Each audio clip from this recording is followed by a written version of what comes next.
almost didn't make this video. Not because I didn't think I had something to say, but because that quiet voice in my head started listing all the reasons I shouldn't. Like, you've already talked about similar things, or who are you to give a pep talk? Maybe this isn't even helping anybody. And if I'm being honest, that voice shows up more than I'd like it to. Maybe you know that voice too. The one that makes you second guess when you're sending an email, or sharing your opinion, or starting something new that you've been thinking about for months. It doesn't yell, but somehow it convinces you to stay small, to stay where you are, to not grow. So let's talk about it.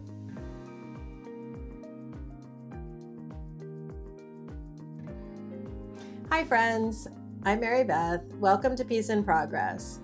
This is another video in my series of gentle pep talks. Today, I want to offer you a gentle pep talk for when you doubt yourself. It's not going to be a motivational speech or 5 steps on how to never doubt yourself again. Just a quiet conversation about when you hear that voice and how it doesn't get to decide what you're capable of. Because self-doubt can be really convincing. It sounds logical. It seems protective, even wise, but it isn't always telling the truth. So if you've been finding yourself hesitating a lot lately, second guessing yourself, just doubting yourself, let's try to work through that. First of all, it's completely normal to doubt yourself sometimes. Everybody does. Even the most confident seeming people doubt themselves. It's part of what makes us human. But if it's all the time, if it's consuming your life, where you're almost paralyzed when you have to make a decision, or you are afraid to try new things because you just doubt you can do it. And it's time to think of it with a new perspective. And by journaling, you'll be able to kind of work through some of the reasons why you doubt yourself so much. Self-doubt often has roots. It doesn't just appear out of nowhere. Sometimes it comes from past experiences, being told you weren't capable, or being made to feel like you couldn't do things. Maybe you've tried things in the past and you haven't been successful and you think of them as complete failures, and it makes you afraid to try new things again. Those kind of things can make you question yourself, and you stop trusting that you can do things, and you just kind of stop trying.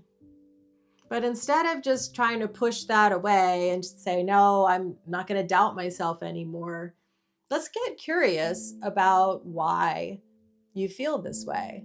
And journaling is an excellent way to get in touch with things. Getting your thoughts out of your head and onto the paper can bring a lot of clarity and help you see what's going on. You might start with this question. Do I doubt myself because I have a fear of failing? Or is there something else underneath it? That can be your first journal prompt. Write about a time when failure stopped you from doing something. What were you afraid would happen? What story were you telling yourself? And then ask, what's the worst thing that would happen? Realistically, what is the worst thing that would happen if you failed?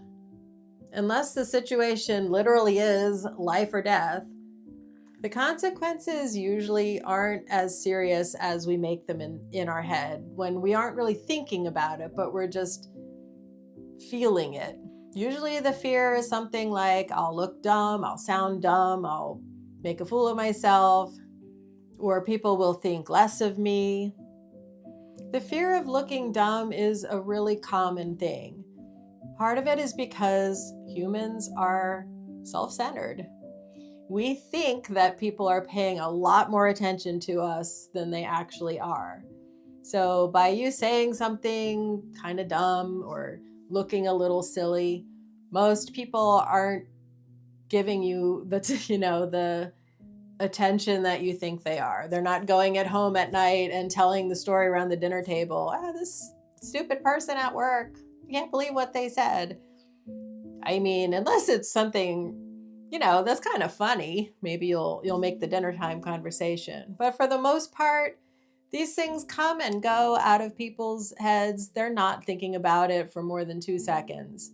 So a lot of times what we think would be a big embarrassing event would really be a nothing event in truth.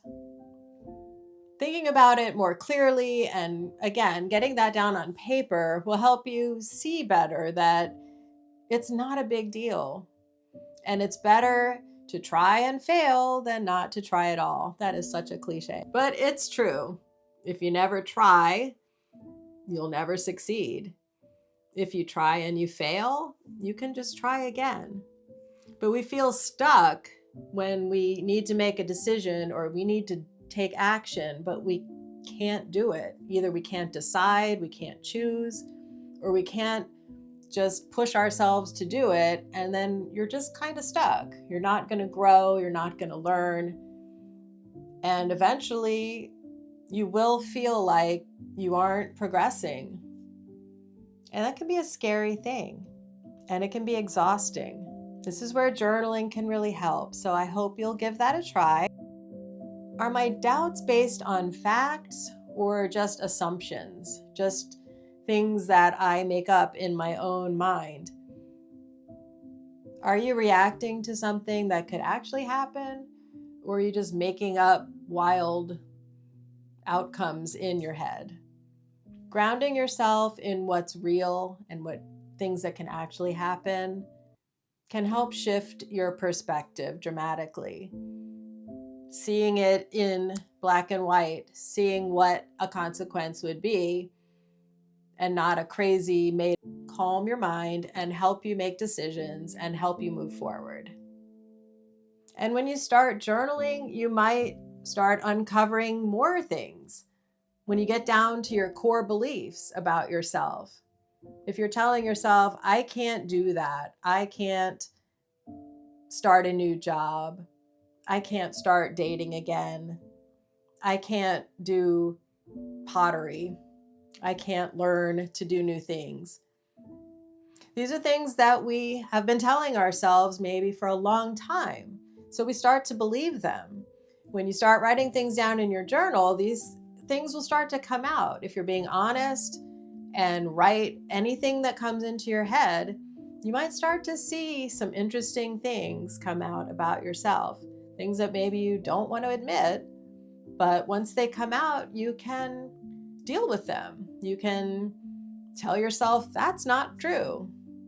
It's amazing what journaling can do for you when you're honest and willing to answer the difficult questions.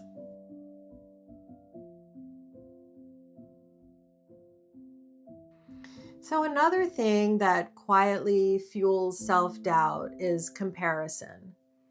If you're comparing yourself to other people, you see other people doing amazing things and you say, well, I can't do that, or they're really good at that, but that's not something I can do. Even though you've never tried it, it's so easy to look around and think that everyone else is more successful than you. Everyone else can do big things.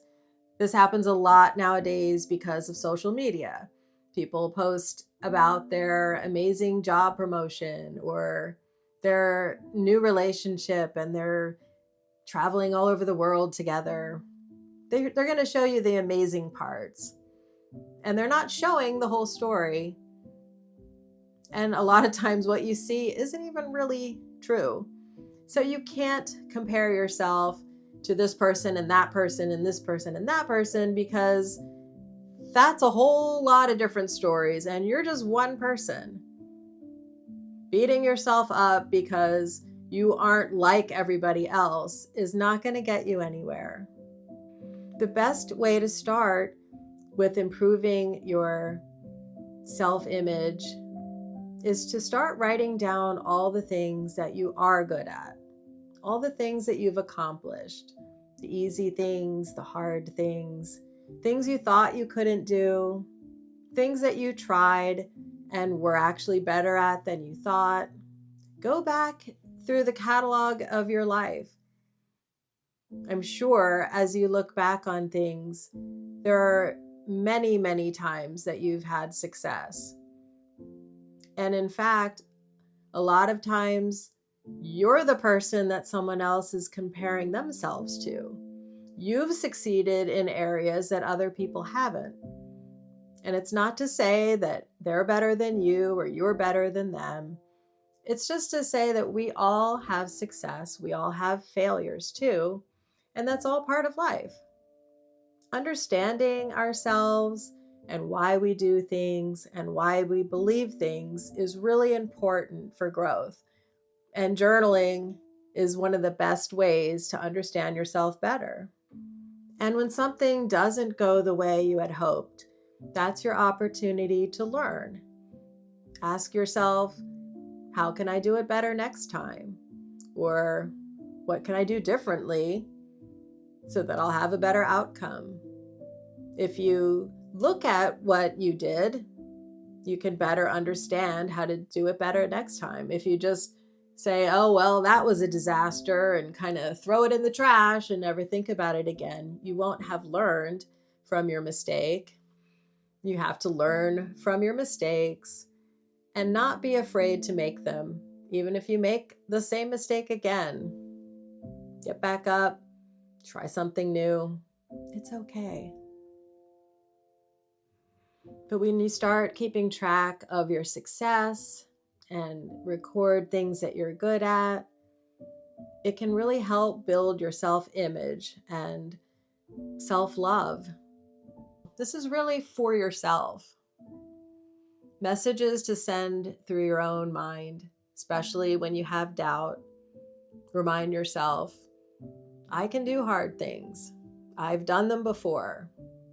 Sometimes I was successful, sometimes not so much, but I'm going to do my best, learn from my mistakes, keep going forward, projecting confidence, and see where that takes you. So I really hope you'll take the time to write and answer some of these prompts that I've given you and give yourself a new perspective.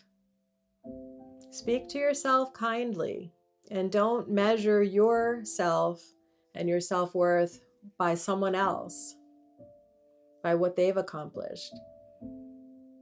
It's choosing to be on your own side. And that might be one of the most powerful things you can do for yourself. I've certainly had my share of self-doubt. In fact, I've doubted myself with this YouTube channel. I've been doing it for a while and trying to get things going. And a lot of times, when I have low views, I just feel like, what am I doing? I'm just talking to myself. But as I'm gaining more subscribers, I know I am talking to real people now. So I hope you'll consider subscribing. I want you to join this journey with me. I want to create a community where we can all support each other and talk about things, motivate each other and inspire each other. So be sure to come back for more videos, more pep talks. And as always, take care of yourself. And I hope to see you next time.